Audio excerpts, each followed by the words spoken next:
Ça ressemble, tu dois souffrir. Na bakiti ebele nyonso ekei ba congélateur nazaki ebele 8 na baranga mo tatanga mo mama la viva en makati na olamba maleo donc qu'est-ce qui se passe pour le pont on va pas sur moi périmètre pour boyer au côté la carte olamba maleo na yo to olamba biloko na nzela noki balabala ezali wenzete.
Arrangez-vous, moi je vais tout protéger. Non.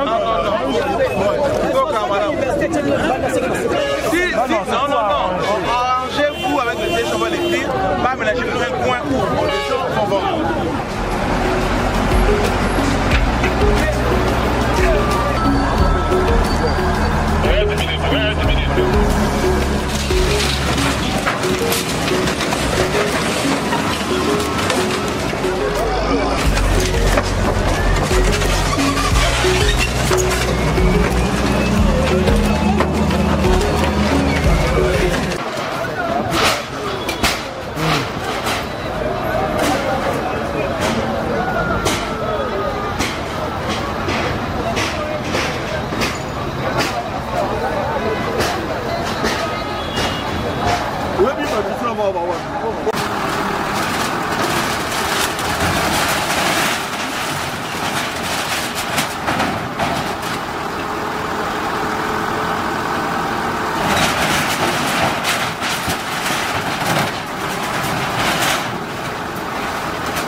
Bonjour maman.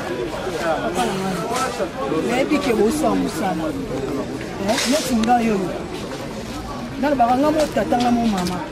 na viva ana makati na olamba malemo mwana nga sotanga na itema osala sisi filme na futa kacha $55 ya mobile za Notre Dame kwa 350 papa un jour mwana nga kozala lokwa yo te papa na ngai ndenge bovandaka bosololaka mpona bakapona biso ba petit pepe papa na ngai basi eza na mboka osalaka samba te tosouffrir ndako ya bato entre scolaire bana wana biso bakuluna okosepete mwana nga zape lokona baketala mwana kapena mpe lokona ministre papa kozala na mana biso to papa nasisi papa na ngai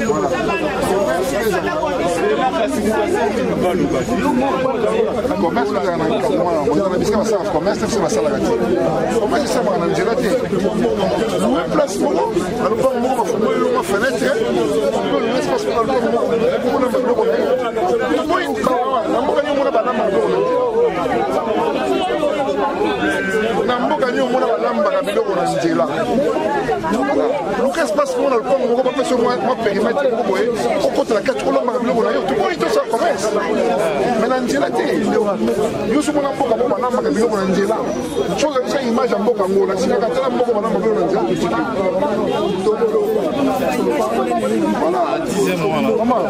bino oyo totiki mboka salite to totiki salite osongia topasa kotokola tala tiki mboka salekaki wana basanga eloko mona mwana yo aza ndeke amona aza tanga wana asepela mpa monake bombe mpe ezaka mboka eza bamizeli tomesalaki yango pour le moment oyi makambo tokosala propriété tokapaya baye toye mpe na basaka otamana goma polenge bombe eza mpe tokoyi osala merci na bakiti ebele nyonso ekei bacongélateur nazalaki ebele 8 neti sikoyo toloba mbe polisi aza te bimisa biloko parce que engin ezo yasi kodémolir nyonso awa sikoyo polisi aza te bimisa biloko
En prise de l'État, occupé de manière anarchique.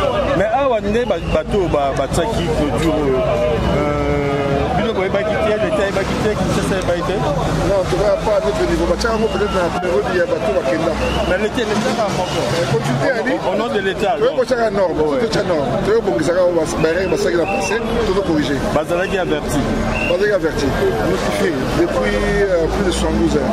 Alors suite on les a négocié. Suite on a été pérenniser l'action pour propriété contre la Gombe. Gombe ça l'a appelé Gombe siège d'institution absolument c'est la capitale de la Gambie, c'est la capitale il y a vraiment mini capitale dans la capitale. Donc quand on a tout ça on va avoir place dans haut. Surtout cette action pour été aussi maté. L'objet média tout le vani. Nos médias pour ça vous allez beaucoup conscientiser bateau pour action ils ont pérenniser pour tout ça pour tout ça ça n'a. Kanda tezu ate. Non, l'esprit m'a bêté. Merci. Merci excellence.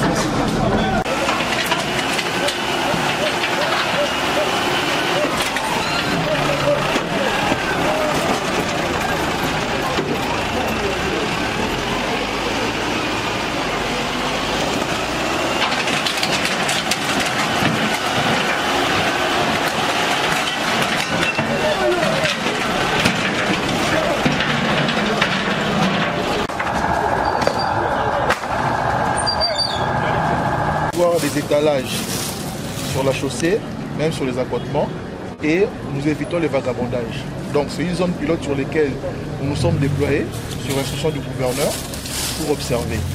Alors, par exemple, là, nous observons des véhicules, on ne sait pas c'est qui les propriétaires, il faut les enlever. Nous allons les enlever de force, parce que nous nettoyons vraiment. Donc, plus personne sur la chaussée et pas des vendeurs sur la chaussée. C'est l'instruction du gouverneur.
ezali bongo implémentation per restauration il y a ordre public. Ordre public ezali nini?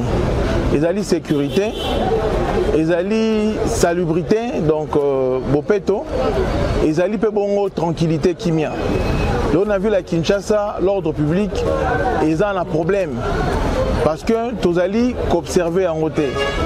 Le gouvernement provincial et s'investir dans Tinaete, tout va restaurer l'ordre public dans la Kinshasa. Tout va observer salité pendant longtemps, sécurité pèse un problème, mais également maquiller les azalatés. Ville et la norme nango. Bah les gars qui ont une campagne en norme, tout ça les campagnes sont pour la marambo tout ça alors tu passes sigo en action et tu as eu la discussion pour la pérenniser en haut. Tu as évité qu'à partout. L'autre va dans la zone ya Gombe, tu as pérenniser en haut pour que tu partout dans Kinshasa. Tu as bonne salité, tout ça en sorte que sécurité zala, tout ça fait qui zala. Je voudrais d'abord, avant tout, remercier le gouverneur qui a eu l'initiative au départ. Parce que la descente d'aujourd'hui n'a pas commencé aujourd'hui. Il y a de cela, nous avons travaillé déjà aujourd'hui 4 jours. Donc l'idée en général du gouverneur, c'est de remettre la commune de la Gombe comme la commune de la Gombe qu'on connaissait avant. Une commune où tout le monde avait la possibilité de se promener calmement, où tout le monde pouvait marcher le soir, prendre de l'air. Mais nous, comme nous le savons tous actuellement, ou avant que nous commencions ce travail, la Gombe était devenue une zone en insécurité. Comment on ne sait plus marcher calmement parce qu'il y a des chèques par-ci par-là, il y a des vendeurs ambulants par-ci par-là et les commandeurs par-ci par-là. On ne sait pas c'est sûr qu'il est librement parce qu'on s'est dit qu'on va être entouré des badauds et ça c'était devenu un peu compliqué. Alors, et c'est comme ça que le gouverneur a eu l'initiative de commencer l'assainissement, donc de prendre la commune de la Gombe comme une commune pilote où on va assainir complètement, remettre ça comme le Gombe Kalina de l'époque. Et je pense qu'après la Gombe, on va continuer. Donc comme on a dit, la Gombe c'est la commune pilote. Après la Gombe, on va poursuivre dans d'autres communes. On va faire la même chose. Assainir, remettre le calme, la sécurité, la tranquillité et l'insalubrité. Pour la stratégie, comme dit son Excellence tout le jour, il y a des mécanismes qui sont mis en place. À ce qui concerne l'assainissement, il y a la Raskin qui est sur place pour l'assainissement. Et à ce qui concerne la sécurité, la police est là et la brigade accompagne toujours dans le même cadre. Et c'est avec ces trois structures qu'on peut évoluer et maintenir ce que nous avons fait comme l'assainissement et autres.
Oui, descente à l'élo outi na makanisi ya gouverneur na biso ya ville ya Kinshasa oyo akanisa kozongisa Gombe lokola ndenge ezalaki Gombe oyo ya kala. Alors Gombe ya kala toyebaki mutu akoki kobima na poko azwa mopepe avanda ndenge soki botali image toza toya na parc Gombe wana ezalaki susu te ekomaki Gombe ovandi ozobanga ntango koleka bo bato kosenga mbongo baye ko entouré yo bato ya koyiba baye koyiba oyo pe ya menace otala bitumba kote. Alors yango nde gouverneur na ikanisi na ye alobaki te alingi azwa commune ya Gombe lokola commune pilote abanda assainissement proprement dit à remettre ordre public comme ndenge toyokelaka yango tranquillité assainissement et puis salubrité et tranquillité na kati ya Gombe. Yango wana tozwaki Gombe lokola commune pilote et sima ya Gombe tokoyeba ko évoluer pe na kota pe na ba commune mosusu ko progresser pe na koyeba ko rendre ba commune na biso propre. Dans la minute oyo la police azali ko tourner tant nyonso tout pour na kobattre la sécurité à bateau.